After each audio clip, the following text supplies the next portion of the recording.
Salut tout le monde, salut les amis. Salut Prus. C'est bon, Salut à tous. vous m'entendez bien, tout va bien? Super bien. nickel. Super bien. Sans transition, bien sûr les gars. Mm. Bon, ça va, vous avez passé une bonne soirée? Ouais. Hein. On a essayé, hein. Franchement. Écoute, Essayez. quand on choisit Inter Benfica, on s'ennuie pas. Hein. La team hipster, elle sait. Hein. Tu sais, c'est marrant parce que Pipion, on compte sur toi du coup pour nous relater un petit peu les faits, tu vois, vu que nous à chaque fois on va choisir forcément les grosses affiches. On se dit il y a Pipion et au moins lui, tu sais que voilà, il va te faire un petit résumé au petit soin. C'est ça. Toujours on est là mortel. exactement pour ça.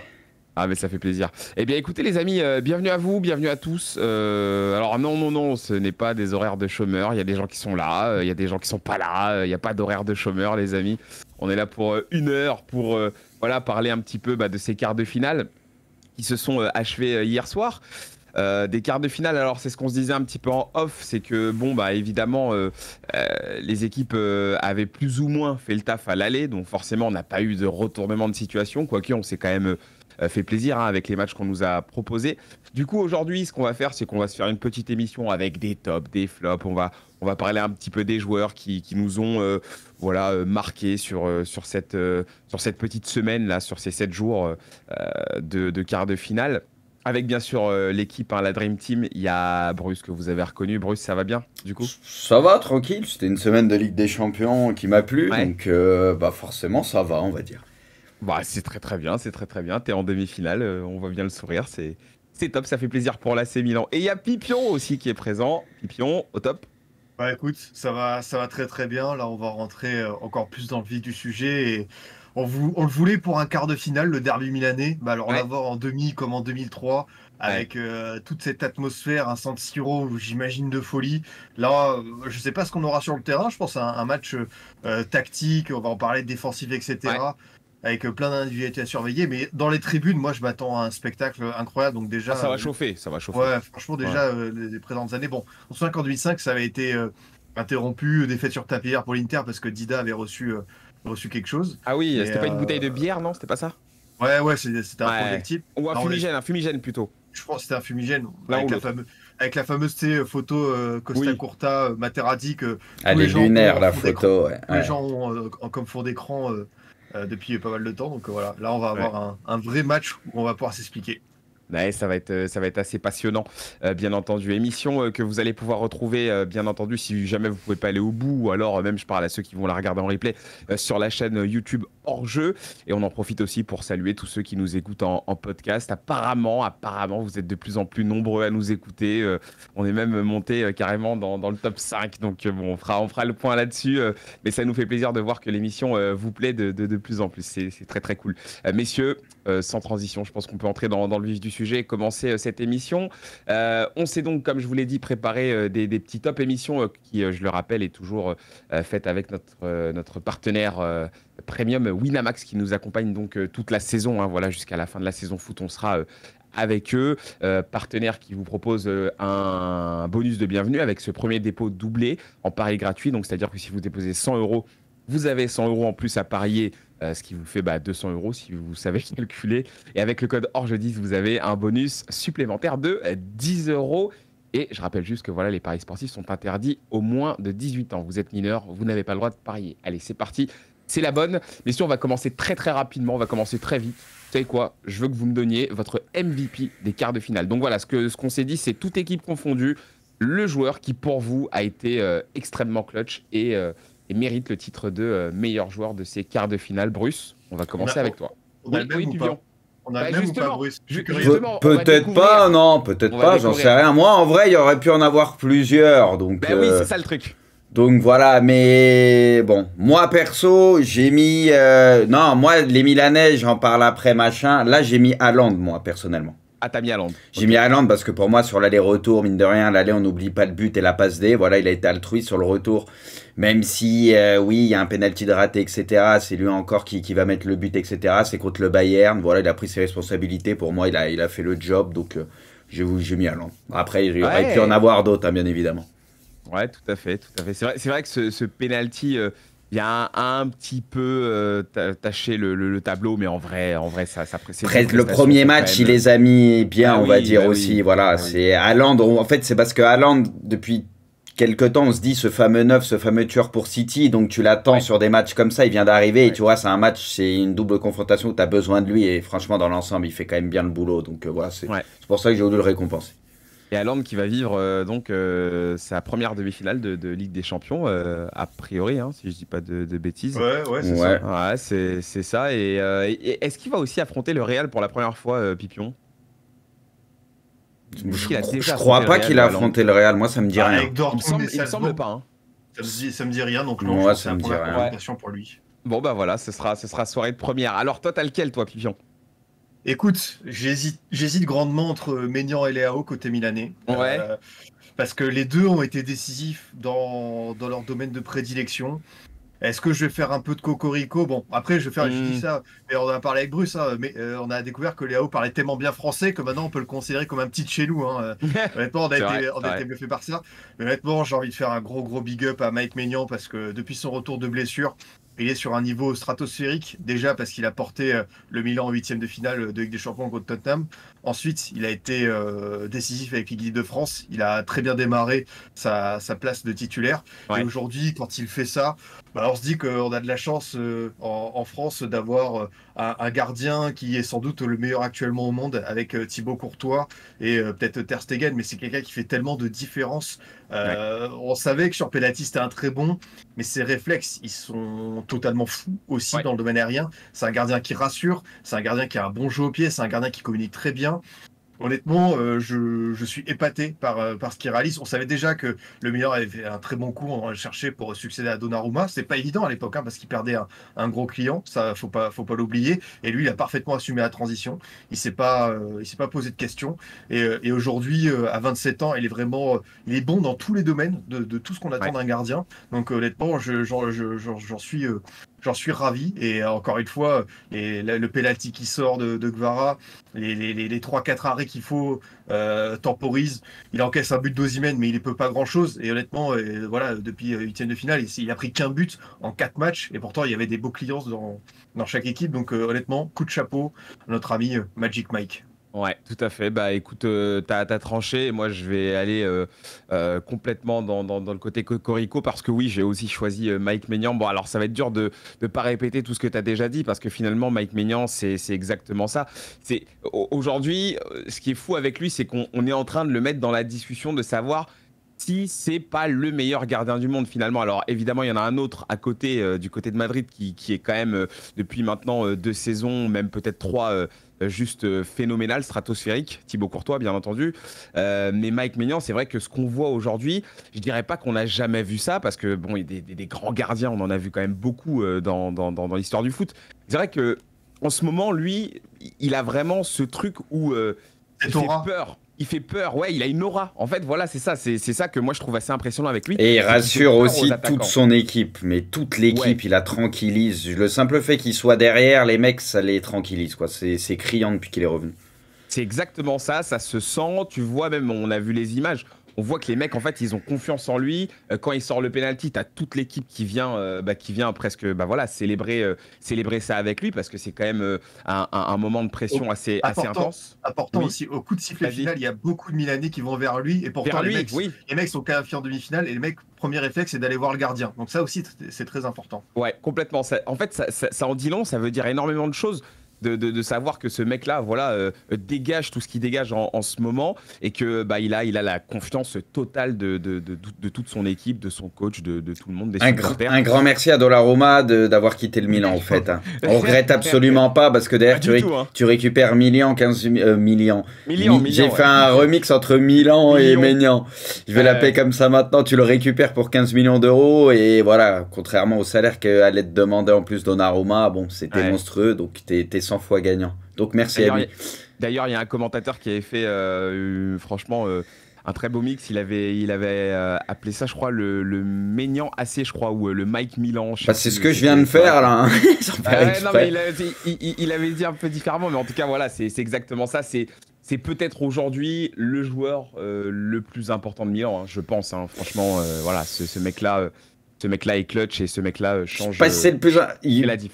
Moi j'ai l'impression, en tout cas, Bruce. Il y en a plusieurs qui sont que pour moi, il y a deux joueurs peut-être déterminants aujourd'hui, oui, Maignan et Leao. Parce que Leao, c'est la rampe de lancement, c'est quasiment lui qui amorce toutes les offensives. Et après, il y a des joueurs ultra importants comme Hernandez, tu vois, Tonali, Benasser, la charnière, etc.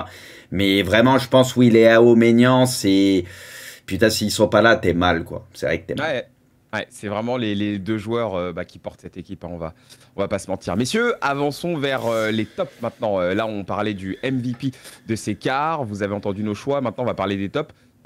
Comment vous voulez la jouer? Est-ce que vous voulez... Parce que moi, ce que je me disais, c'est qu'on les fait chacun son tour, on en fait un, et comme ça, au moins, on découvre en même temps ce qu'on a choisi. Je me suis dit qu'on pouvait les classer aussi, 1, 2, 3, comme ça, on peut prendre le temps. Pipion, tu veux commencer, ton premier? Ouais, bah Ou alors plutôt ton troisième, celui que t'as mis en 3. Ah, moi, j'ai pas fait d'ordre. T'as pas fait d'ordre? Ouais, j'ai pas fait d'ordre. Bah, comme on était sur Milan, je vais continuer sur Milan pour suivre le fil. Et j'ai mis en fait la rigueur, la culture défensive, la tactique de Pioli. Parce que Milan, en tombant contre Naples, on pouvait peut-être s'attendre à ce que ce soit une affiche déséquilibrée. C'est vrai que les états de forme des deux équipes, ça parlait beaucoup plus pour Naples. Évidemment, la blessure d'Osimhen, ça a été un gros coup dur. Mais quoi qu'il arrive, il y avait quand même du beau monde sur la pelouse pour Naples, et notamment Gvara. Et en fait, Pioli a su parfaitement annihiler toute velléité offensive de cette équipe. Et il a su très bien contenir Gvara avec un Calabria, un Kronic pour une prise à deux. On en a beaucoup parlé, mais c'est vrai que c'était très bien joué. Pour moi, Gvara ne fait pas des mauvais quarts. C'est plus le fait qu'il y a beaucoup de joueurs à Naples qui n'ont pas senti ça et qui n'ont pas assez aidé, que ce soit le latéral gauche, que ce soit un des milieux relayeurs qui viennent l'aider. Parce que je trouve le seul à qui ça profitait, c'était Politano avant qu'il se pète. Ou lui, vu que là-bas de l'autre côté, voilà, Leao, il assure en plus moins le repli défensif. C'est lui, ça lui profitait un peu, tu vois, tout ça, je trouve. Et c'est vrai que les autres, je suis d'accord avec toi, ils n'en ont pas profité. Parce que il y en a plein qui sont tombés sur Gvara. Mais en fait, qu'est-ce que tu veux qu'ils fassent? C'est juste que Milan, il y avait une prise à deux constamment au minimum et ils ont super bien défendu, quoi. C'est exactement ça. Et moi, je suis content que Pioli soit resté parce qu'il y a eu une tempête là au retour de la Coupe du Monde en janvier où ça a enchaîné des résultats cata, le 5-2 contre Sassuolo et tout. Mais il faut pas oublier que Milan, c'est un club qui revient très très loin. Et c'est peut-être, je sais pas si Bruce sera d'accord avec moi, mais c'est un club qui a brûler les étapes, dans le sens où peut-être qu'ils s'étaient pas préparés à être champion d'Italie aussitôt et en demi-finale de Ligue des Champions aussitôt, parce que honnêtement ils ont très bien recruté, voilà, l'équipe dirigeante avec Maldini, ils ont construit un bon projet, peut-être que ils étaient plus prêts pour être là, on va dire dans 1-2 ans, mais là c'est arrivé par la force des choses. Et oui, il y a eu ce trou d'air, par exemple il y a eu un mercato d'été qui a été raté, on a souvent parlé avec Origi, avec De Ketelaere, et ça a pas bien marché, tu vois, la profondeur de banc, ça a été un peu chaotique pour eux, ils ont, tu vois, enfin honnêtement, quart de finale Ligue des Champions, tu fais rentrer Origi qui est vraiment qui a un petit embonpoint, tu fais rentrer Messias qui a peut-être pas le niveau, tu te dis ouais, c'est quand même un petit peu chaud quoi. Et mais mine de rien, ils sont là, voilà, ils vont faire leur petite demi-finale de Ligue des Champions, donc ça peut donner des idées aux Milanais pour se dire ok, c'est vrai que le 11 titulaire est vraiment fort, honnêtement. Il faut juste ajouter de la profondeur de banc, penser peut-être à ce fameux ailier droit dont on a beaucoup parlé, mais voilà, c'était un coup de chapeau à Pioli et vraiment avoir réussi ce tour de force de faire taire tout simplement la meilleure attaque de Ligue des Champions avant l'écart, quoi. Ouais, Bruce, t'en penses quoi de ce qu'il a dit? Bah non, il a tout dit. Non, mais il a tout dit. Et oui, c'était peut-être pas programmé pour prendre le championnat. Enfin, c'était pas favori l'année dernière à la base pour prendre le championnat. Ils l'ont pris. Là, ils étaient pas programmés pour aller en demi de LDC, ce qui retrouve la LDC que récemment. Et on l'a vu il y a pas si longtemps. Ça n'avait pas fait une bonne LDC. Et au final, bon, tu te retrouves en demi. Après, il y a le parcours peut-être qui fait que. Mais bon, il y a pas si longtemps que ça. Naples, beaucoup les voyaient comme l'un des possibles vainqueurs de la Ligue des Champions ou pas loin. Tu vois, capable de faire un gros parcours, c'est pas rien. Et oui, bah c'est sûr que rapport qualité-prix par rapport au budget qu'ils ont, ils ont bien bossé. Bon, là malheureusement le mercato pour le moment ça n'a pas pris, mais De Ketelaere, je l'enterre pas complètement parce qu'on verra la saison prochaine. Voilà, peut-être il lui faut une saison comme ça, on verra. Mais en tout cas, oui, c'est fou. Et c'est vrai que ces derniers temps, on retrouve, en tout cas en Ligue des Champions, l'AC Milan de la saison passée, notamment avec cette défense à 4, les mêmes que l'année dernière, qui avait fait une très grosse saison, tu vois, quand il y avait Tomori et Kier en charnière. Calabria qui revient aussi à un niveau monstrueux. Et c'est vrai que le regain de forme du Milan, bah c'est pas étranger parce que quand tu vois qu'il y a Maignan qui est de retour, Kier qui est de retour, Calabria, voilà, c'était des tauliers la saison passée. Là, ils sont tous au top et ça stabilise cette défense et ça met en confiance l'AC Milan. Bon, pour l'instant, on est très rossonero, hein. Bruce, est-ce que toi, t'as fait un ordre du coup dans tes tops ou comme Moi, je sais Simon, pas tu vas les si, donner un je peu sais comme pas s'il y ça? a vraiment d'ordre, mais vas-y, moi, Ouais. je peux te donner un troisième. Allez, vas-y. J'ai mis Ruben Dias, Ok, que j'avais ok. trouvé très bon à l'aller notamment. Voilà, il avait été monstrueux et c'est vrai qu'on peut peut-être souligner, même si bon, il y a eu des occasions du Bayern, notamment hier, il y a des occasions et tout, mais Ruben Dias, je trouve sur l'ensemble des quarts, franchement, il a crevé l'écran et il a fait beaucoup de bien à City, à l'image de leur défense qu'on avait trouvé très solide lors du Hmm. match aller notamment. Donc voilà, moi Ruben Dias. Qui à un moment donné, il a eu un coup de moins bien il y a quelques temps aussi. Hein. Ouais, c'est vrai, c'est vrai. Et voilà, il y a un moment, il avait été monstrueux, il nous avait choqué, on en parlait comme le meilleur d'essai. Après, il a eu un coup de moins bien, et là, je trouve il revient à son meilleur niveau. Et voilà, c'est pareil, quand t'as ce genre de défenseur à son meilleur niveau, bah, t'as l'impression que ça influe sur tout le reste de l'équipe, un peu comme un Van Dijk quand il est bien ou pas bien, Ouais. etc. Et je trouve que Ruben Dias, en ce moment, ça symbolise un peu ça.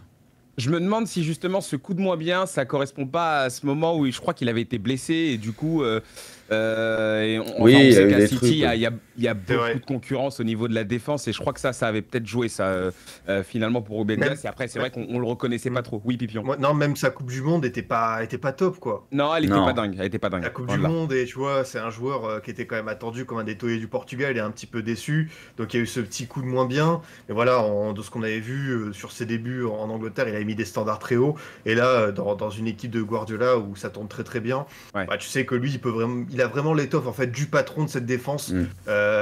Et voilà, avec Ake, avec Stones, euh, Akanji peut vraiment très bien les encadrer, quoi. Ouais, non, franchement, pour le coup, il y a du monde, hein. C'est l'équipe de France des clubs au niveau de la défense Manchester City. Je vois qu'il y en a beaucoup qui parlent de John Stones, mais c'est vrai que John Stones, je C'est pense, fort, ouais, non, mais. je ne sais pas si certains d'entre vous vont le citer, hein, on va bien le découvrir, mais John Stones, j'ai l'impression que c'est plus une période sur laquelle il est en train de monter en puissance et il nous fait des matchs de dingue. Et c'est vrai que peut-être qu'à la fin de la saison, voilà, on le citera peut-être dans nos équipes type ou que sais-je, mais c'est vrai que oui, en ce moment, John Stones, c'est extrêmement fort. Moi, les gars, j'ai fait un classement hein, de mes trois tops. En troisième, j'ai mis Barella. Alors, c'est un peu osé parce que finalement, j'ai pas été ultra concentré sur les Inter Benfica, donc peut-être que tu pourras confirmer, Pipion. Mais je mets Barella parce que c'est un joueur, je pense qu'on aime tous beaucoup. C'est un joueur qui, un peu comme l'Inter, bah voilà, s'est un peu fait aspirer par les mauvais résultats de son club, qui a peut-être été moins sous les radars ces derniers temps parce que bah voilà ça marchait moins bien. L'Italie, on le rappelle, n'a pas été à la Coupe du Monde, donc forcément on avait peut-être tendance à le perdre de vue. Mais là, je pense quand même sur le quart de finale, sur les deux matchs marqués à chaque fois contre Benfica, qui était une équipe qui, il faut le rappeler, faisait quand même un petit peu peur, hein, parce qu'on avait vu cette équipe assez solide. Puis les buts, ils Euh, sont sympas en plus. Parce qu'il y et avait la les buts tête, sont elle n'était pas sympas. si simple. Et là, celui qui Ouais. met hier, c'est sympa aussi, hein. Il y a du ballon. Ce- Celui qui met hier, il est quand même assez dingue, hein. Franchement, c'est une frappe, moi, qui m'a limite rappelé les plus beaux buts de Raoul à l'époque. Donc non, franchement, Barella, j'avais envie de le mettre dans le top. Et puis aussi pour rappeler que c'est vrai que les joueurs italiens, c'est pas mes de mémoire là sur les dernières années, j'ai l'impression qu'on les voit pas tant que ça. Tu vois, les top joueurs italiens, en tout cas à ce niveau de la compétition, C'est à peut-être parce cause que des les équipes attaquants italiennes, aussi. C'est les attaquants ouais, italiens qui ouais, ils sont dans une période. D'habitude, tu sais, c'est les Il y a un scoreurs, tu creux. vois. il Ouais. y a un creux, hein. Parce Ouais, qu'au milieu, entre Euh, Verratti, il y a eu Jorginho, il y a Barella, il y a Tonali, ouais. etc. Il y a quand même des je, top joueurs, je trouve. Mais Il y a des devant. bons joueurs, ouais. je pense que le top offensif italien en termes de talent, c'est Chiesa. Et il a eu sa Ouais. blessure, Ouais. on l'avait vu Eh à oui, l'Euro. eh Ouais. oui. Et tu vois, oui, c'est vrai que Immobilier n'a jamais confirmé, on va dire, dans les très grandes compétitions. On a Bellotti qui s'est perdu, qui est remplaçant à la Roma. Donc Ouais. c'est vrai qu'aujourd'hui, pour l'Italie, c'est difficile d'exister. J'ajoute aussi Pellegrini de la Roma, qui est devenu une valeur sûre. Mais c'est vrai que c'est compliqué pour eux. Et je suis d'accord avec toi sur Barella. Je dis pas qu'il choisit ses matchs, mais c'est vrai que je pense que c'est un homme de grand rendez-vous. Et là, Ouais. sur ce quart de finale, il a enfilé le costume 3 pièces. Et on a retrouvé vraiment un joueur qui est très bon et qui en plus est décisif dans la surface avec cette tête et cette frappe enroulée, vraiment une palette très intéressante.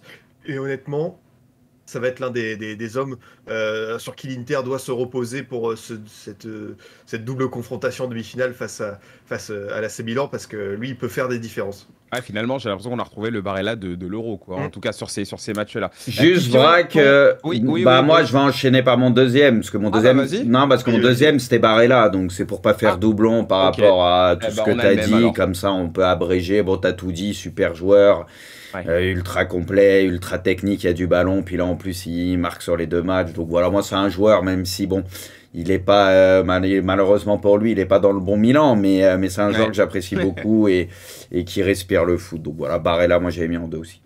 Très bien, très bien. Bah écoute, on a ton deuxième. Pipion, à toi, ton deuxième top, du coup. Bah, c'est vrai qu'on a parlé du premier gardien en très grande forme. Je suis obligé de citer le deuxième parce que Thibaut Courtois a Ouais. été excellent. Il y a beaucoup d'individualités du Real qui ont été au rendez-vous, que ce soit Carvaral, que ce soit Camavinga en latéral gauche, ou même Rodrigo qui a cette stat incroyable, où c'est un joueur qui marque plus en Ligue des Champions qu'en Liga. C'est assez singulier, atypique. Et Courtois parce qu'il répond présent, même si on sait que Chelsea a ce gros manque de numéro 9, n'a pas eu beaucoup d'occasions. Ils ont quand même eu quelques situations et lui a répondu présent à chaque fois, 2 clean sheets avec la Mm. manière en plus. Donc vraiment chapeau à lui parce que voilà, sa première saison au Real a été très compliquée. On se souvient qu'il faisait pas mal de boulettes, qu'il encaissait beaucoup de buts, Oui, qu'il oui, faisait oui. pas des différences. Et là, franchement, à part cette première saison, c'est vraiment l'un des hommes indéboulonnable, indiscutable du Real et vraiment c'est un des tauliers et je regrette toujours qu'il ait été très très loin dans le classement du Ballon d'Or. Ce serait bien un jour qu'on se réveille. Après, moi je suis pas le mec qui surveille le plus les récompenses à duel et tout, mais ce genre de gardien mérite plus, toi. Il mérite pour moi un podium sans souci. Ouais, non, non, mais complètement. Bah voilà, moi je vais t'emboîter le pas, hein. C'est en numéro 2, j'avais aussi Vas-y, Courtois. en boîte, en boîte. Bah, ah ouais. Eh, Pipion, attention, hein. Toi, Il y a, tu y a- files un y a- mauvais coton, toi. Bizarre. y a pas Kanto, je suis obligé de prendre Ouais. son Ouais. rôle de Jean-Marie Bigard. Justement, je pense que tu traînes un petit peu trop avec Kanto. D'ailleurs, vous l'avez peut-être vu sur l'intro, mais Kanto, non, non, ne pouvait pas être là avec nous aujourd'hui. Non, mais oui, absolument Courtois. Voilà, tout à l'heure, j'en ai déjà un peu parlé, VS Maignan, mais c'est vrai que Courtois, il maintient en fait un niveau de performance qui est fou. Et je pense que au très haut niveau, c'est ce qu'il y a de plus dur à faire. C'est d'arriver à être au top tout le temps et pendant plusieurs années, pendant plusieurs mois. Et lui, en fait, il est aussi fort que la saison passée, si ce n'est plus fort finalement. Donc Courtois, il y a pas de débat, comme tu l'as dit. Avec Maignan, de toute façon, c'est les deux meilleurs gardiens au monde. Il y a rien à dire de plus. Et je pense que face à City, justement, j'espère qu'on aura le temps d'en parler tout à l'heure pour les demi, mais je pense qu'il aura énormément de boulot et ça va être un des joueurs clés. Attention tout de même, parce que on l'a vu faire une boulette contre Liverpool. Je ne sais pas ce que ça vaut véritablement, parce que finalement, le Real a complètement fait voler en éclats Liverpool. Mais ça, c'est le Thibaut Courtois qu'on n'avait plus trop l'habitude de voir. J'espère pour le Real et pour lui qu'on ne le verra pas sur les demi. Bruce, ton top 1, enfin ton dernier top du coup. Bah pareil, top 1, vous en avez parlé tout à l'heure, moi j'avais mis Maignan, donc Magic voilà, Mike. on va pas, ouais, je vais pas répéter tout ce que j'ai dit, pour Ouais. moi il fait partie des meilleurs gardiens au monde à l'heure actuelle avec Courtois, après il y a Ter Stegen, je trouve qu'il fait une très belle saison aussi, mais voilà, et Maignan l'année dernière déjà il avait été monstrueux, donc c'est pas que là, genre voilà, il a eu une grosse blessure, il est revenu comme si il était jamais parti, il est juste trop fort, il n'y Ouais. a aucune erreur. Bon sur sa ligne, des arrêts réflexes de ouf, sur les pénaux aussi, jeu au pied, bref, gardien moderne, ultra complet, et très content de l'avoir à Milan. Et bon, vous avez parlé de Courtois aussi, ce que j'avais pensé, donc on peut associer les goals. C'est vrai que Courtois, bah, il n'y a rien à dire, c'est carré, comme d'habitude. De toute façon, il est trop fort, il a une envergure sur la frappe de Cucurella, tu le vois, la place qu'il prend, tu peux rien faire. Enfin, tu as l'impression Ouais. que c'est incroyable, faut faire le geste parfait pour marquer contre lui. Et il y en a un qui était aussi cité par le chat qui a fait le boulot ces derniers temps, c'est Onana aussi. C'est vrai C'est vrai. qu'Onana, c'est costaud. Bon, apparemment, il est dur à gérer, ce qui s'embrouille à tous les matchs avec des coéquipiers ou quoi. On le voit en sélection ou à Et très l'Inter. bon caractère, ouais. Mais sur le terrain, force est de constater que bon, Il ça fait répond. bien le taf, quoi. Ouais, voilà. Ouais, et puis il y a Baboun qui cite Ederson sur le chat. Alors moi, vous le savez, Ouais, hein, c'est j'ai vrai, toujours essayé de défendre Ederson. il a fait le Ah, c'est taf. vrai. C'est vrai, c'est Ouais, vrai. ouais. Et je trouve que oui, en tout cas sur ces quarts de finale, il a été quand même assez sérieux, assez solide. Il a fait les arrêts qu'il fallait. Bon, c'est ni Courtois ni Maignan, c'est sûr. C'est vrai qu'il mérite quand même, voilà, d'être au moins cité. Pipion, il nous reste un top pour toi. Est-ce que c'est un top qu'on a déjà cité ou pas? Bah non, vous avez commencé à Fais dire. le hipster, Pipion. Ah oui, Non, c'est le hipster. j'aurais bien voulu te sortir genre la tête de Frédéric Horns, le Norvégien, qui est incroyable et tout, mais je vais pas Ouais, forcer le truc. Mais non, j'ai ouais, envie de dire Manchester City, Guardiola, je sais pas trop comment le ouais, mettre, ouais, mais ouais. je reste bluffé par le quart de finale aller en fait. Même si c'est un Bayern malade qui s'est peut-être trompé de timing par rapport à son changement de coach et qui a, je pense qu'on va en parler durant nos flops, qui a fait un peu n'importe quoi offensivement. Honnêtement, le match aller, j'étais bouche bée. C'est un des tout meilleurs matchs de Ligue des Champions que j'ai vu et une des meilleures versions de City. Et honnêtement, quand on arrive à ce niveau-là, c'est remarquable. Que ce soit John Stones, que ce soit Bernardo Silva, que ce soit Grealish à l'aller, que ce soit Haaland. Enfin, il y a tellement de satisfaction dans cette équipe et surtout ces sentiments de rouleau compresseur. Je pense que hier, tu vois, ils étaient en mode détente, tranquille. On a un petit avantage, on gère, on marque, on prend un but, personne panique. Tu vois, c'est vraiment une équipe qui a su extrêmement bien gérer son tempo. Ouais. Et voilà, on a toujours dit qu'en Ligue des Champions, Guardiola n'a pas atteint son objectif prioritaire. Hein, mais bon, il a remporté énormément de Première Ligue. Est-ce que ce sera la bonne cette saison? Je ne sais pas. On va voir, hein, parce que il y a quand même un très très gros morceau avec le Real Madrid. On se souvient de la demi l'an dernier. L'avantage cette fois-ci, c'est le retour est à l'Etihad. Donc peut-être qu'il y aura plus ce sentiment de folie, de remontada, je ne sais pas. Mais quoi qu'il arrive, j'ai été vraiment bluffé par la maîtrise tactique de ce City. Ouais.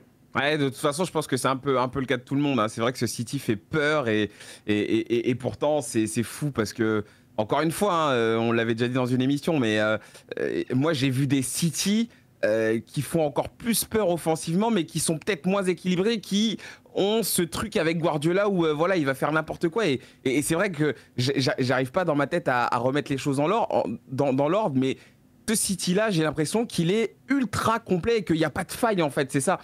Même si avant, ils étaient peut-être plus forts dans certains domaines, je trouve que finalement, le fait d'être encore meilleur partout, ça les rend vraiment presque invincibles, quoi. Donc, j'ai vraiment envie de penser que c'est la bonne année pour eux. Donc, on verra bien, encore une fois. Hein, on n'est jamais à l'abri d'un choc. Si on a le Ederson des quarts de finale en demi et qui fait le boulot, déjà, ça serait une bonne chose pour eux. Et s'ils ont aussi leur fameux finisseur qui leur manquait avant, c'était peut-être les deux choses. On le sait, le goal et le neuf. Bah là, si ça fait le job, c'est sûr que ça peut sentir bon pour eux.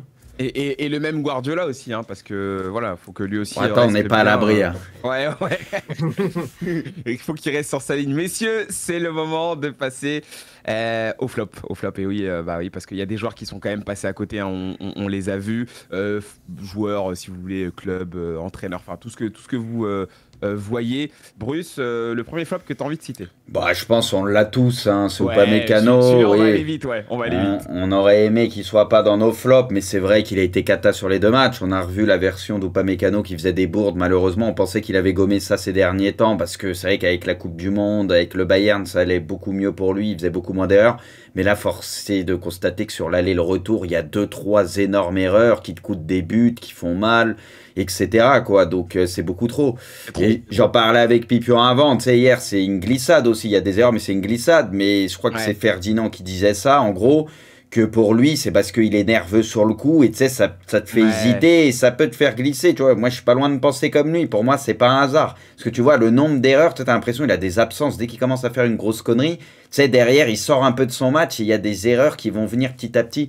Donc, je suis pas loin de penser que c'est lié, que c'est pas forcément une simple glissade, tu vois. Après, ça peut arriver, mais le truc, c'est qu'il y a plusieurs erreurs sur le match. Donc, voilà, bien sûr, on va pas enterrer Upamecano et tout ce qu'il a bien fait ces derniers temps, mais c'est sûr que, bon, ça ravive un peu le doute, tu vois, le petit truc qu'on pensait qu'il avait gommé. Donc, voilà, on sait que c'est des matchs de très haut niveau et c'est sur ces matchs-là que tu vois les gros joueurs.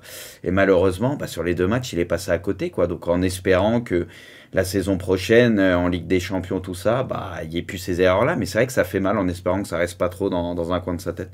Je suis complètement d'accord avec toi et je pense que c'est exactement ça. C'est un conditionnement, en fait, de toute façon. Il était sur la lignée de son match aller qui, au demeurant, sur les premières minutes, en tout cas sur la première période, n'était pas dégueulasse non plus. On l'avait dit aussi. Mais derrière, il a sombré. Il a tout simplement sombré et je pense que ça a tourné dans sa tête et c'est juste la suite quelque part un peu logique de sa prestation à l'aller, voilà, et il a coulé. Bon, bah c'est arrivé là. On espère juste, comme tu l'as dit, qu'il va se relever. Pipion, pareil, hein, même constat, hein, ou pas Mécano. Ouais, ça fait du mal parce qu'il était vraiment sur une très bonne dynamique entre la Coupe du Monde, le 8e contre le PSG, vraiment un joueur qui était rayonnant en Bundesliga. Et honnêtement, ça fait du mal parce qu'on a l'impression que là, il a reculé de 3-4 pas par rapport à sa progression dans sa carrière. Donc, mine de rien, ça reste un jeune défenseur central, à un poste où tout le monde est unanime pour dire que l'expérience est primordiale, et il va apprendre. Je pense que ça va être une Ouais. belle leçon pour lui, dire que voilà, le chemin est pas du tout terminé, même si on est beaucoup à l'avoir encensé par rapport à ses récentes performances. Bah voilà, il suffit de ce quart de finale à 2 reprises pour totalement reperdre pied. Donc voilà, à lui de se remettre dans le bain, de se reconcentrer. Voilà, faut tourner la page. Il s'est passé ce qui s'est passé et revenir plus fort. Parce que voilà, il faut pas qu'il gamberge comme vous avez dit, parce que là, c'est le genre de joueur qui peut douter. Mais voilà, il a quand même montré de très belles choses. Je pense qu'il peut réussir à les reproduire. Voilà, faut juste retrouver un petit peu ses talents. Et voilà, dans un an, quand arrivera le printemps, il y aura d'autres clients en face de lui. Et là, il faudra vraiment qu'il réponde présent parce que je pense qu'on l'attendra au tournant. Ouais. Je veux pas enfoncer le clou, mais c'est un joueur que j'aime beaucoup, pas Mécano. Après, il y a juste un truc qui me dérange avec lui, et ça, c'est quelque chose en fait que t'as ou t'as pas. J'ai l'impression que parfois, c'est un joueur un peu gauche. Tu vois, tu vois, t'as des défenseurs, je prends toujours comme référence Maldini, parce que Maldini, c'est la classe, mais je prends vraiment l'extrême là pour le coup. C'est la classe, tu vois, c'est le défenseur qui te donne l'impression qu'en fait, tout ce qu'il fait, c'est facile. Mais Upamecano, et Bruce, je veux bien avoir ton avis, j'ai l'impression que quand tu le regardes jouer, ce mec-là, il y a des moments où il est très bien, et parce que athlétiquement, physiquement, c'est vraiment un bœuf, et ça peut faire peur. Mais il y a des moments où le mec, quand tu le vois jouer, t'as l'impression de voir un joueur qui maîtrise pas son corps, quoi. Ça, j'ai la sensation que c'est un peu un de ses vrais problèmes. Non, mais c'est mental pour moi parce que c'est en fait dès qu'il va commencer, s'il fait une grosse erreur, c'est le genre de mec qui peut sortir de son match, t'as l'impression. Et tu Ouais. sais que ça sera pas la seule erreur du match. Donc tant qu'il n'y a pas de grosse erreur, bah il peut te sortir un putain de match, mais il suffit qu'il en fasse une et ça enraye la machine. Et c'est Parce fini, qu'en hein. général, c'est oui, il y en a une, il y en a une deuxième et il y en a une troisième limite sur le match. Donc voilà, c'est mental, il perd un peu le fil et la concentration. C'est comme sur le pressing de Grealish sur le premier match et tout, où il a tout son temps et t'as l'impression, il est dans sa zone de confort, t'as l'impression il a une absence d'une seconde. Et à ce Ouais. niveau-là, bah tu le payes cash quoi. Donc c'est que des fois il a des absences quoi, c'est tout. Ouais, non, ça peut s'expliquer par plusieurs facteurs. Alors, messieurs, là, je pense qu'on va avoir peut-être des flops un peu différents. Enfin, moi, je suis quasiment sûr que j'ai pas les mêmes que vous. Tiens, Bruce, tu vas commencer. Ton flop. Ton Alors autre flop. là, ça va être lié, c'est, on va dire, sur les 30 derniers mètres, l'attaque de Chelsea et du Ouais, Bayern sur Ouais. l'aller-retour que j'ai trouvé ouais. très pauvre et vraiment très très mauvais dans le dernier geste. Pour Chelsea, c'est pire que le Bayern, bien évidemment. Chelsea, t'as l'impression que leurs matchs peuvent durer, ça peut durer 4 heures, qu'ils marqueront pas. Tu voyais sur le match retour, c'était limite Kanté qui était toujours en position de neuf ou dans la meilleure des Ouais. positions pour marquer, etc. On sait qu'ils n'ont pas ce pur neuf, etc. Mais c'est pas possible d'avoir autant de déchets dans le dernier geste. Voilà, c'est trop compliqué. C'est pour ça que tu plafonnes arrivé à ce stade de la compétition. Et le Bayern, là, c'est un peu plus surprenant parce que quand même, on sait que le danger, il peut venir d'un peu partout. Voilà, bon, ils sont plus Lewandowski ou ce que tu veux, mais Choupo, ça fait le taf. Et t'as quand même des joueurs à côté capables de mettre des buts importants. On connaît Coman, on connaît Sané, etc.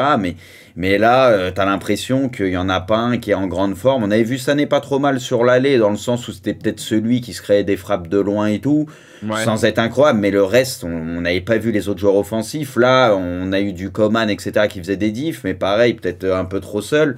Et du coup, t'as l'impression que ça faisait un peu comme Chelsea et vraiment pas les bonnes décisions, trop de frappes manquées largement, etc. Donc voilà, moi j'ai envie de mettre un peu ça en avant. Et surtout, Mm. encore plus surprenant, venant du Bayern, où eux, pour le coup, historiquement, ces derniers temps, ils nous ont pas trop habitués à ça non plus, quoi. Ouais, c'est complètement l'inverse. Même Scipion, moi, je vais enchaîner parce que du coup, ça rejoint un peu le flop de Bruce.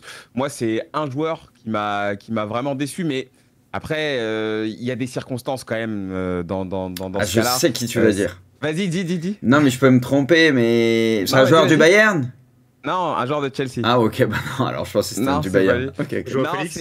non, c'est Sterling. Vraiment, Ah, vraiment Sterling. Alors, Ouais. je sais pas du tout quelle période il traverse ce mec. Je sais pas, mais déjà il y a un truc. Alors hier, enfin sur le retour, il est pas titulaire et puis il entre en jeu.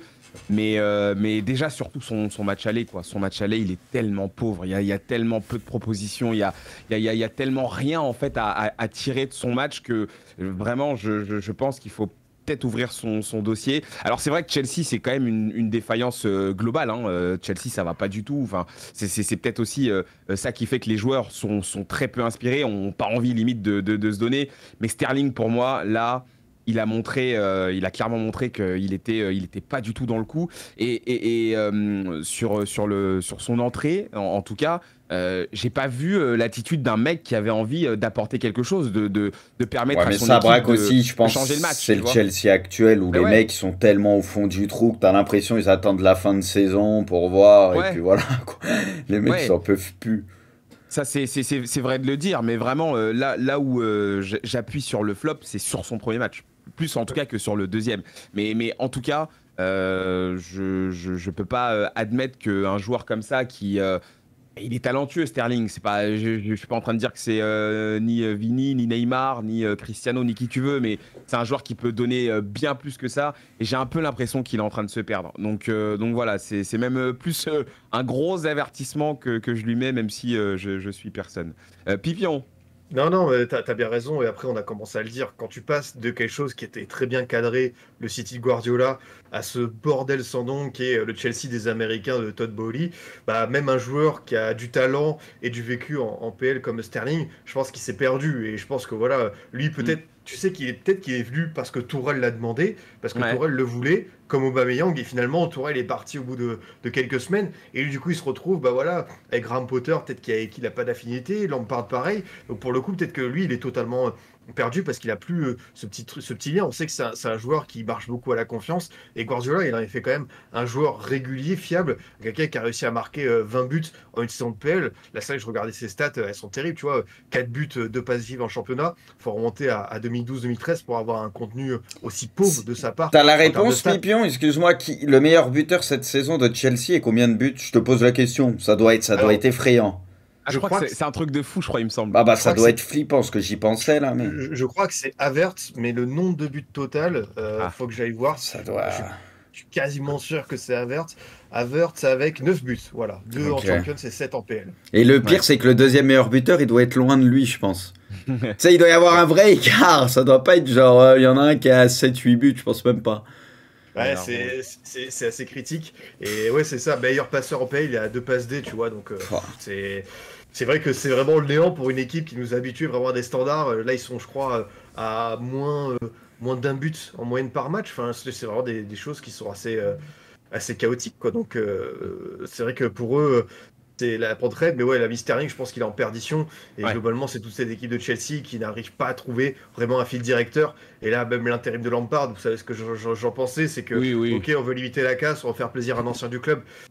Par rapport à la proposition footballistique, c'est extrêmement tendu. Donc, vivement pour eux, vraiment que la saison s'arrête, parce que là, ça prend des proportions. Enfin, moi, ça m'étonnerait pas que Chelsea termine, ouais, 13e, 14e de PL, tellement ils sont vraiment en roue libre et surtout personne n'arrive à roboiser tout ça. Et puis voilà, il faudra faire un grand coup de ménage cet été, resserrer l'effectif, enfin cibler les postes où tu as vraiment besoin de gros renforts, notamment bah, le numéro 9, on a vu que ça a manqué, comme l'a dit Bruce. Et Bon, il y puis a Lukaku qui est de retour.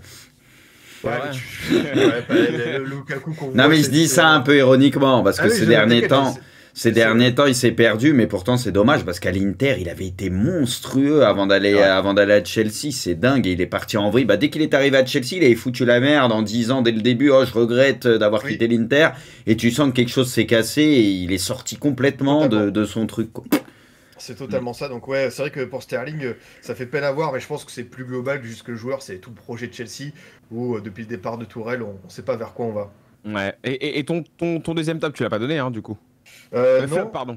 Flop. deuxième flop, bah, pour rebondir sur ce que disait Bruce sur le Bayern, moi j'ai mis la gentillesse offensive du Bayern parce que il y a Ouais, des joueurs qui ont fait des différences, tu vois. Sané était correct à l'aller, là au retour on a eu un Kingsley Coman qui avait des jambes de feu, mais honnêtement, arriver en Ligue des Champions et pas être tueur à ce point, au bout d'un moment, ouais, c'est fatidique, quoi. Tu peux pas aller dans le dernier carré en montrant aussi peu de méchanceté. Et pourtant, c'est le Bayern, quoi. C'est l'équipe, tu vois, quand tu marques, tu déclenches la musique des Looney Tunes, Et French normalement, faut pas Revolution. les laisser aux 20 mètres, aux 20-25 mètres, parce que tu Non, sais mais que c'est c'est ça. l'équipe qui connaît trop bien ces frappes-là. Et c'est vrai que là, ils ont eu le nombre de frappes non cadrées ou peu dangereuses ratées, c'est fou, quoi. C'est exactement ça. Et je me demande si on n'a pas sous-estimé le départ de Robert Lewandowski. Je m'explique, ouais, c'est vrai que Lewandowski, il fait une saison.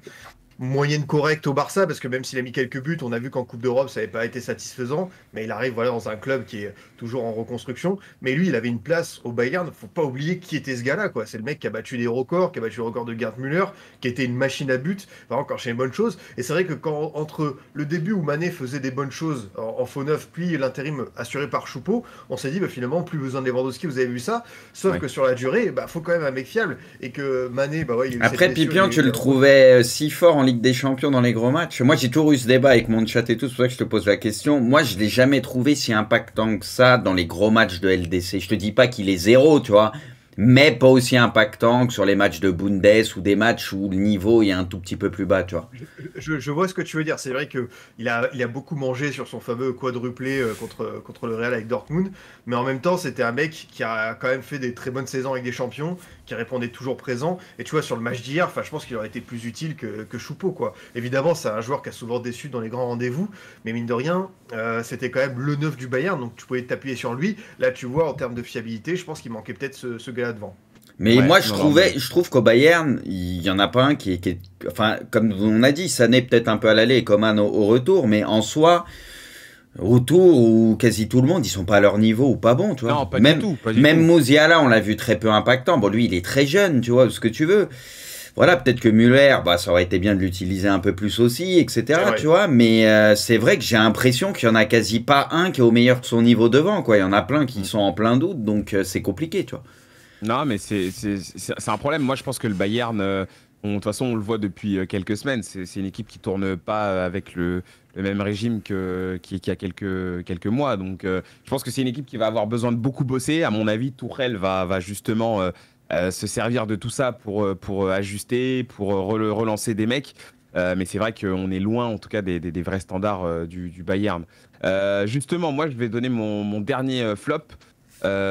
Et on va peut-être me trouver dur, mais c'est surtout parce qu'en fait, je suis très exigeant avec lui. C'est Musiala. Alors, je vous vois tout de suite venir. Non, moi, je suis Mais d'accord avec toi, je suis un peu tranquille. ouais, encore une fois, c'est beaucoup plus le match aller que le retour. Ouais. C'est que sur tout ce qu'il a fait, bah, je trouve qu'il a absolument rien réussi. Tout ce qu'il a fait, et en plus on le connaît, Musiala, c'est un joueur qui est très fort dans les petits espaces, c'est un joueur qui peut éliminer très facilement, mais j'ai senti que ça ne prenait pas du tout. En fait, j'ai senti que, en plus, je le voyais se prendre la tête à continuer à essayer de faire la même chose au lieu d'essayer de varier un petit peu, parce que quand tu vois que ce que tu fais, ça ne marche pas, quand tu vois que t'es un peu pris et que tu n'arrives pas à trouver les espaces, bah change, je sais pas, combine, essaye de déporter. C'est quoi, j'en Braque, sais son rien, mais- problème pour le moment? C'est que moi, je trouve que Musiala, mais encore une fois, il est très jeune, tu vois, on l'enterre Oui, pas, hein, il y a de la c'est ce que j'allais qualité. dire, hein. Mais je trouve que dans le dernier geste, etc., il y a trop de déchets pour le moment. Oui, il peut te faire des diffs, etc., mais souvent dans la prise de décision à la fin, il se trompe encore beaucoup, tu vois. Et dans des matchs où le niveau est encore Ouais. plus élevé, où tu as encore moins de temps, etc., c'est plus compliqué. Bah, en fait, c'est ça le truc, c'est que on pourra jamais toujours excuser un joueur de par son âge. Enfin, c'est sûr que c'est un jeune joueur. Mais le truc, c'est qu'il a mis la barre tellement haute sur la Coupe du Monde, et il faut rappeler que l'Allemagne n'a même pas passé la poule. Mais je veux dire, de ce qu'on a vu de lui, on a vu que c'est un joueur qui en avait quand même, tu vois. C'est un joueur qui a des couilles, hein, je le dis comme ça, parce que c'est le cas, et qui a aussi un vrai talent. Et quand j'ai vu ça, moi maintenant, je me dis, ce mec-là, on est en droit d'attendre de lui pas qu'il porte son équipe, mais qu'en tout cas, il apporte sa patte et qu'il apporte vraiment son véritable niveau. Et sur l'aller, voilà, j'ai trouvé qu'il s'est un petit peu perdu et qu'il forçait un petit peu trop. Il forçait un petit peu trop sur ses qualités qu'on lui connaît, et tout en voyant que ça ne marchait pas. Donc voilà, j'ai un peu été déçu. Mais c'est un joueur que je suis loin d'enterrer, parce que je sais que dans les années à venir, il va tout Ah péter, oui. c'est sûr et certain. Mais là, voilà, c'est juste pour dire que ça a été un petit peu décevant, même si bon, il y a encore une fois des circonstances. Dernier flop, Prux? Je vais dire l'arbitrage, Ah ouais. parce que il y a eu hier notamment un arbitre qu'on connaît très bien, donc on n'est pas plus surpris que ça peut-être, mais moi j'en ai marre de ses mains à la con, etc. Alors oui, t'as le Qu'est-ce que tu veux règlement, faire? oui, mais pour moi c'est d'un ridicule, ça va pas dans le sens du jeu, du foot, ça devient catastrophique. Il y a eu aussi le péno pas sifflé sur, enfin la faute de Léao, qui aurait dû être sifflé, tu vois. Bon, moi, ça m'arrangeait bien, mais là, il y avait un penalty. Il doit y avoir aussi d'autres trucs sur les matchs, mais dans l'ensemble, l'arbitrage, où, bah, c'est comme d'hab, on s'en Ouais. plaint, mais c'est dur à piger. Puis, Pour moi, il faut revoir certaines règles, etc., notamment sur les mains, certains trucs, parce que c'est ridicule. Moi, perso, aujourd'hui, si j'étais entraîneur, mais je te jure que je passerais 20% de mes entraînements à faire travailler les mecs, à viser les mains sur certaines positions quand ils débordent pour centrer. Mais je te jure que je leur ferais travailler ça. C'est l'un des meilleurs moyens d'obtenir des pénaux, des trucs facilement aujourd'hui. Au pire, le ballon il passe, c'est un centre qui est intéressant, mais si ça tape la main, bah t'as le penalty. Moi, je leur ferais même sur les frappes à mi-hauteur, etc. Je te jure que je leur ferais travailler ça. En fait, tellement c'est devenu tellement n'importe quoi, t'as l'impression, et ça siffle pour pas grand-chose, que du coup, bah c'est trop dur pour les défenseurs, etc. de défendre. Ça devient catastrophique. Les mecs, ils peuvent rien faire et c'est ridicule, quoi. Donc j'aimerais un jour que certaines choses soient revues parce que pour moi, là, ça va pas du tout dans le sens du jeu, quoi. Et donc ça me saoule, perso, ça me saoule. Bah, c'est bien que t'en parles parce que c'est vrai que beaucoup sur le chat ont demandé notre avis sur Clément Turpin, en tout cas sur son match d'hier. Pipion, est-ce que t'as le même flop ou un autre? Non, moi j'en ai un autre. C'est un joueur que j'apprécie beaucoup et qui est en train de prendre une trajectoire un peu incertaine. Je pense que il n'a pas fait les mêmes frasques que lui au niveau hygiène de vie, mais j'ai envie de dire c'est un peu le Dele Alli français. C'est Tanguy Ndombele. C'est un talent qui commence à se gâcher. C'est lui qui fait la perte de balle sur le but du Milan avec la percée de Leao. Et voilà, Naples va pas lever son option d'achat estimée à 30 millions d'euros. Il va retourner à Tottenham. Et voilà, c'est un peu un joueur qui est dans l'inconnu. Qu'est-ce qu'il va faire à la suite de sa carrière? On ne sait pas, parce que j'imagine qu'aux Spurs, il y aura un nouvel entraîneur. Mais voilà, il y a beaucoup de coachs qui sont passés à Tottenham depuis son arrivée.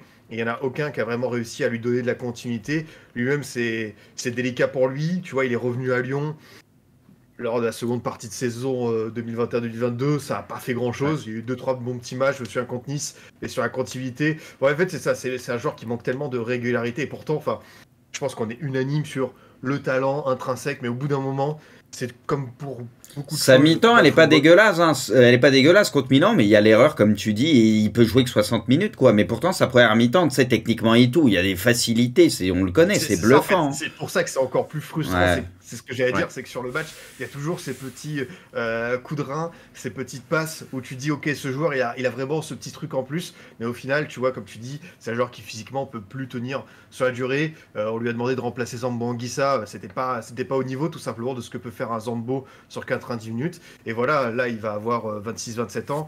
Faut se poser les bonnes questions sur qu'est-ce qu'il veut faire pour la suite de sa carrière, parce que voilà, il y a cette inconstance. Et honnêtement, je me demande vraiment où est-ce qu'il va rebondir cet été. Ouais, non, mais t'as complètement raison. Et c'est vrai que ça fait un peu mal, hein, pour nous, Français, de le voir un petit peu en perdition du côté de Naples. Donc, en effet, tu fais bien de le souligner. Je pense qu'on a donné tous nos top et flop. Notre MVP, désormais, un petit bonus, hein, qu'on s'est gardé pour la fin, c'est la belle surprise. Alors, ça porte bien son nom, hein. C'est le joueur qui vous a surpris, ou alors un truc qui vous a un peu marqué, quelque chose qui vous a touché, messieurs. On va commencer avec toi, Pipion. Du coup, tu vas garder la main. Qu'est-ce que tu as envie de mettre en avant cette fois-ci? Une belle surprise pour continuer sur des joueurs qui m'ont satisfait. Il y en a deux, j'hésite. Camavinga, latéral gauche, par rapport à un joueur qui était comme ça, mais c'est plus une continuité. C'est quelqu'un qui a prouvé avec le Real contre le Barça qui pouvait tenir ça. Mais honnêtement, il y a plusieurs joueurs milanais qui m'ont énormément plu sur la double confrontation. Et honnêtement, Simon Kjær, tu vois, dans le genre défenseur trentenaire qui tire la baraque, qui dirige bien sa défense. Derrière, il y a un sacré gardien, évidemment. Et la double confrontation de Kjær à son âge, son retour de blessure, tout ce qu'il a traversé, etc. Voilà, je trouve que c'est fort de le voir arriver comme ça en demi-finale de Ligue des Champions. J'aurais pu citer Calabria et Krunic parce qu'ils ont extrêmement bien travaillé contre Guevara. Mais tu vois, le côté Kjær, bon défenseur, qu'on avait connu à Lille, à Séville, à Fenerbahçe, qui arrive au Milan, qui prend un titre et qui là mène une défense qui va en demi-finale de Ligue des Champions, c'est le genre de trajectoire qui me plaît bien. Ouais, non, mais c'est complètement. Bruce, toi? J'ai la même chose que Pipion. Moi, j'avais noté notamment ces trois-là parce que Kjær et Calabria, ils ont une période compliquée, il y a eu des blessures et tout. Moi, Kjær, je pensais pas qu'il reviendrait à ce niveau-là. Il a fait 2 matchs en mode patron, à passer devant les attaquants à chaque fois, honnêtement trop fort dans les duels. Et voilà, ils sont chargés aussi de Guevara par moment, notamment Calabria avec Krunic. Krunic, pareil, qui est un peu un joueur de l'ombre, et j'en parle souvent avec mon chat, et je dis que c'est un joueur un peu sous-coté parce qu'il est il est assez méconnu, tu vois, en France et tout, mais c'est vraiment un soldat et un joueur qui est trop précieux. Donc c'est ces trois-là qui pour moi sont les bonnes surprises parce que les trois ont été tellement bons sur les 2 matchs, ils ont fait énormément de bien. Donc voilà. Milan, quoi. Oui, bah parce qu'à la base, non mais il y a d'autres joueurs quand on pense à City, etc. On les attend, mais je veux dire Kier, Calabria à ce niveau-là. Quand tu sais que t'as Kvara et l'attaque de Naples en face, tu vois, tu te dis tu peux avoir énormément de boulot. Et honnêtement, ça a fait le taf, tu vois. Ils ont joué 3 fois Naples en l'espace de 15 jours. Naples a mis qu'un but, tu vois. Faut quand même le souligner. Alors que Naples, c'est une des plus belles attaques d'Europe cette saison. Donc voilà, c'est en grande partie aussi grâce au boulot de ceux-là. Eh ben, c'est un bingo, les gars, parce que moi aussi, j'avais noté Simon Kier. Ça faisait voilà un petit moment que je l'avais pas vu à ce niveau, et puis de toute façon le meilleur baromètre c'est la Ligue des Champions, il y a pas de doute là-dessus. Les 2 matchs qu'il fait, je vais pas répéter, mais c'est vraiment des matchs de patron qu'il a fait, et en plus encore une fois moi j'ai encore sa tête qui met sur la barre, qui résonne dans ma tête. Franchement, il met ce but là, la vérité c'est pas un des buts de l'année, mais le but il aurait été c'est la violence de la tête, quoi. Mais oui, c'est la violence, c'est ça part, c'est la force qui est... après je pense que il y a aussi, c'est les lois de la physique, mais je veux dire le centre est tellement bien tiré, lui il la reprend avec tellement un bon timing que voilà, ça te donne une barre qui explose. Mais ouais, non, Simon Kier, franchement, c'est 2 matchs très costauds, taille patron, il y a pas à dire. Et franchement, s'il maintient ce niveau-là, sur un malentendu, t'arrives à sortir l'Inter, t'as le derby, puis derrière, bon, bah une finale, c'est une finale. Hein, alors peut-être. Honnêtement, alors peut-être, le mec, il termine champion d'Europe. Franchement, en plus, Simon Kier, je pense qu'on est tous un peu du même avis. C'est un joueur, on sait très bien qu'il va pas rester dans les annales comme un des plus grands défenseurs de tous les temps. Mais t'aimes bien ce genre de joueurs, les joueurs, ils sont respectueux. Avant sa blessure, il est monstrueux. Oui, avant sa blessure, il avait fait une saison, ça avait été l'un des meilleurs décès sur la saison en Europe. Il avait été trop fort. Après, ce qui va malheureusement pas jouer en sa faveur, c'est la régularité. On sait très bien que pour rentrer dans le Panthéon, bah, il faut avoir plusieurs saisons à très très haut niveau. Et peut-être que lui, ça va manquer. Mais oui, c'est un défenseur. Franchement, c'est du régal, ce joueur. Il est vraiment très très fort. Donc rien à dire. On espère qu'il va maintenir ce niveau-là. Mais si on a moins de 6 minutes là pour terminer cette émission, ou un petit peu plus. Oh misère. Je vous propose de faire une toute petite projection sur les demi-finales du coup, avec un premier feeling sur les matchs qu'on va on avait des assets avec les stats, les notes et tout, je les mets quand même au cas où. Vas-y, tu peux les passer, passe-les. Au cas où que ça serve, quoi. 11 Minuto Stardel. Ouais. Oui, mais non, mais vu qu'on faisait les top et flop avant, c'était par accord, quoi, en fait. Donc, ouais, ça passait pas. Bah, en fait, si, t'aurais pu les mettre quand on parlait d'une équipe en particulier, tu vois. Mais c'est pas moi, c'est clic-clic après, là, c'est Loris qui. Mais j'étais pas sur l'autre, parce que je pensais qu'on allait basculer dessus après, tu vois. Non, mais pour tout vous dire, c'est moi qui ai proposé au gars de partir plutôt sur des top flops, parce que c'est vrai que sur les quarts allés, on avait quand même déjà dit pas mal de choses, on avait fait un focus sur tous les matchs. Donc là, c'était peut-être plus cool de la jouer comme ça, et du coup, les assets, hein, pour le coup, hein. Voilà, ils vont pleurer. Non, ce que je voulais, donc, petite projection sur les demi-finales. Pipion, déjà Real City. C'est le remake, hein, de la saison passée. Cette fois-ci, est-ce que pour toi, City va une nouvelle fois tomber dans le piège du Real ? C'est possible, parce qu'évidemment, on a compris à quel point l'ADN Ligue des Champions Real Madrid était omniprésente, et que cette saison, ils contrôlent beaucoup plus leurs matchs. Donc je suis curieux de voir comment est-ce qu'ils vont réussir à tenir la dragée à cette équipe de City qui, moi, m'a impressionné. Comme j'ai dit, je pense que l'avantage de City, c'est vraiment ce retour à Etihad, parce que au retour au Bernabéu, il peut se passer beaucoup de choses, et c'est un stade où voilà, il y a cette petite atmosphère qui peut vraiment... déstabiliser beaucoup de monde. Là, je trouve que vraiment Guardiola a trouvé son 11 et a trouvé son équipe, son collectif, ses certitudes. Donc voilà, moi je pense que c'est 50-50. J'arrive vraiment pas à me décider, parce que même si évidemment par rapport à l'impression laissée, je me dis City peut leur faire très mal. Mais honnêtement, le Real en Ligue des Champions, c'est toujours quelque chose d'assez fou. Avoir les petites blessures, les petits pépins physiques, suspension, etc. au retour. Mais en tout cas, je pense que ça va être très très incertain. Mais que je te dis, pour moi, le seul avantage City, il y en a évidemment beaucoup, mais le fait de ne pas tomber dans le piège du Bernabéu au retour, par rapport dans la préparation de match, le Guardiola, je pense que ça va lui servir. Ok, bon bah donc t'es plutôt optimiste pour eux. Bruce, toi, même question. Le Real, on en parle beaucoup ces derniers temps parce que le Real, quoi qu'on en dise, ils sont en mode Real Prime. Alors attention, il y a une chose qu'il faut noter, et ça, voilà, White Tiger sur le chat le dit, Militao ne sera pas là au match aller, il est suspendu. Et on sait très bien qu'en ce moment, Militao, c'est quand même un des meilleurs au monde. Hein. C'est aussi ces pion notes essentiel. Hein. Kamavinga, il a vraiment eu 4? Ah bah c'est les notes de l'équipe, donc bon, ils en font ce qu'ils veulent. Hein. Ok. Ouais. Oui, bah, ce que j'en pense, c'est que City, si honnêtement, comme Pipion l'a dit tout à l'heure, moi ils m'ont bluffé à l'aller contre le Bayern. Donc s'ils sont capables de répéter ça contre le Real, ils auront une vraie chance. Parce que l'année dernière, ils se font éliminer parce qu'ils font aussi des erreurs contre le Real, alors qu'à un moment donné, ils ont le match en main. Mais aussi, ça, c'est la faute du Real aussi. C'est partagé. Il y a un peu de la faute de City et la faute du Real qui, comme je dis souvent, fait bugger tous les adversaires en Ligue des Champions. Ils ont ce truc-là de pouvoir revenir à tout moment, même quand ils sont menés, on le sait.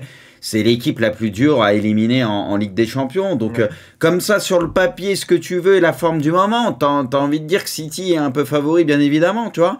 Mais c'est la Ligue des Champions, c'est le Real, et mentalement, on sait que c'est des monstres. Voilà, ça redistribue les cartes et du coup, bah, je suis sur du 50-50, quoi. Ça va être la folie.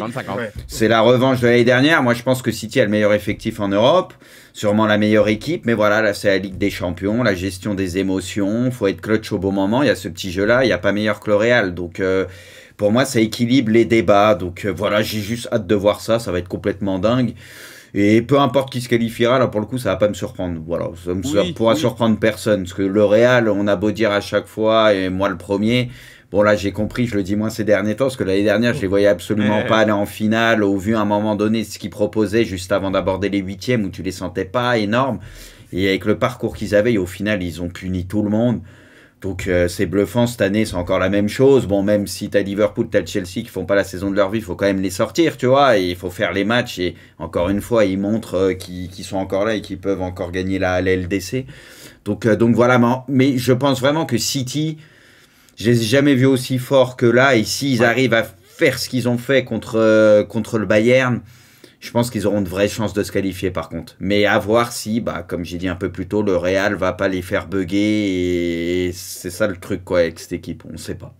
Bah, finalement, prono, pas prono, ce qui va nous intéresser le plus, c'est le contenu de ces matchs-là. Parce que oui, tu l'as très bien rappelé, c'est tellement équilibré. En fait, chaque équipe a ses arguments dans ce match-là. Voilà, City, on le sait, c'est l'équipe qui joue le mieux au monde.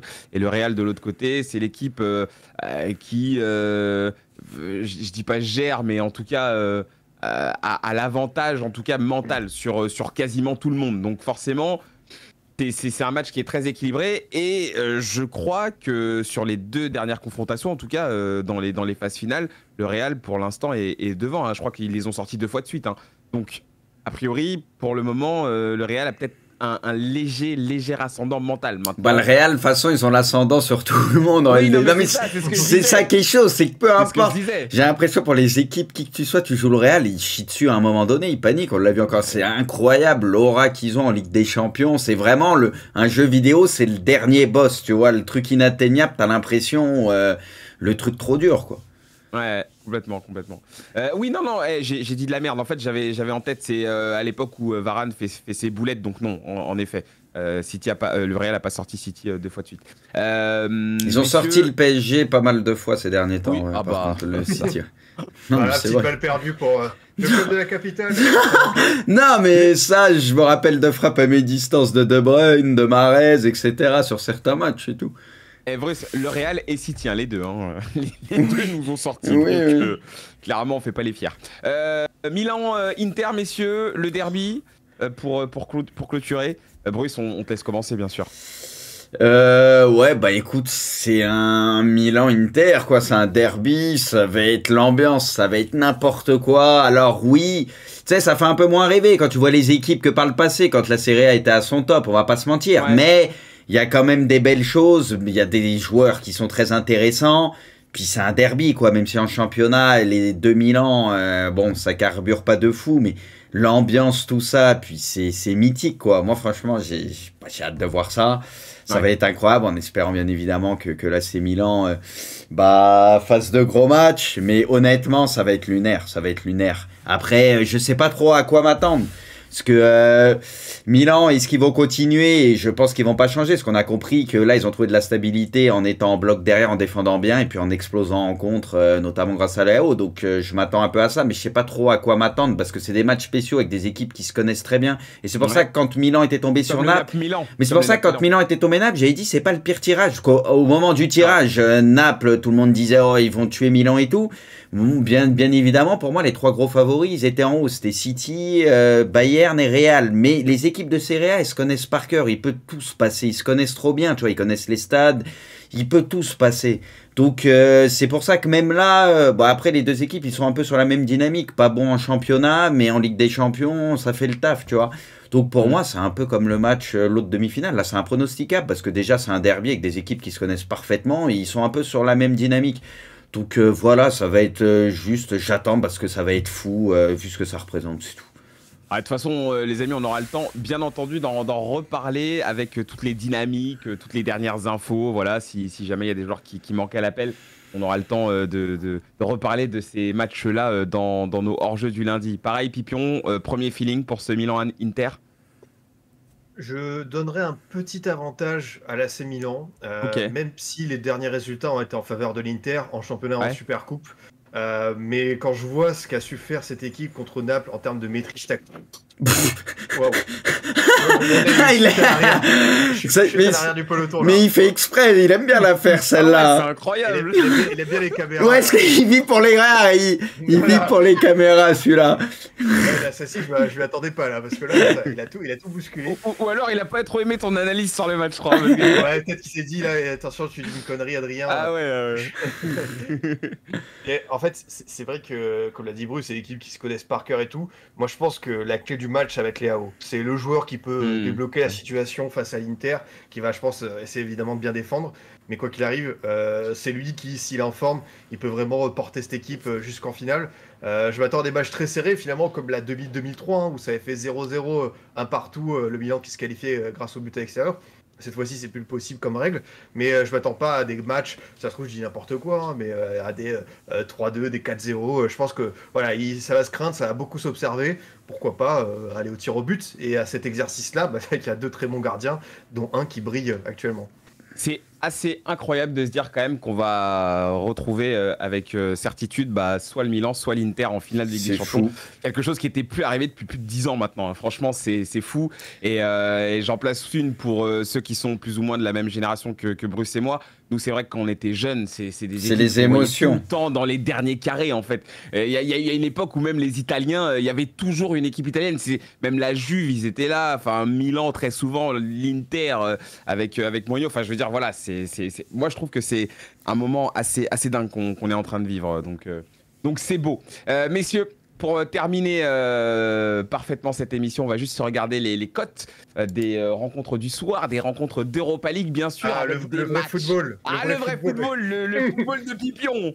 On va plus appeler ça le football des hipsters, mais le football de Pipion. Avec bien sûr de très belles affiches, hein, ce Séville Manchester, ce Roma Feyenoord, Sporting Juve et Nice Bâle. Bien entendu, on attend une qualification des Niçois forcément et encore un bon. Et United aussi, bien évidemment, pour le bien. United. Bien sûr. Pour le bien de mon Martial sur FIFA qui peut up en cas de qualification. C'est pour ça. Ah là, quel égoïsme. Mais c'est bien. Tu seras pour United le temps d'un soir, ça fait plaisir. Voilà, vous avez toutes les codes que vous pouvez retrouver sur le site winamax.fr, bien entendu. Et nous, messieurs, on se dit à lundi pour un nouvel épisode de Hors-jeu. Bruce ne sera pas là lundi. Non, je serai pas là. Je fais une petite pause là. Mais bon, vous serez très bien sans moi. Ça vous fera des vacances. Non. Bah si, c'est vrai. C'est toujours mieux quand t'es là, Bruce. Oh, je sais pas. Des fois, je me pose des questions. Oh, tu te poses trop de questions. Regarde, même le chat, il dit enfin une vraie émission. Vamos, c'est tout, tu vois. Ouais, ça lâche des vamos. Bon, du coup, je comptais poursuivre le live. Je vais le stopper là. Je vais aller me poser. Non, mais en tout cas, c'était cool. Merci beaucoup, Pipion, pour cette nouvelle émission. Merci beaucoup, Braque. Très bonne soirée à tous. Merci les gars. Merci à toi, Brux, et on te laisse continuer ton live tranquillement. On se déconnecte. Salut à tous les amis. Ciao les gars, merci. Ciao.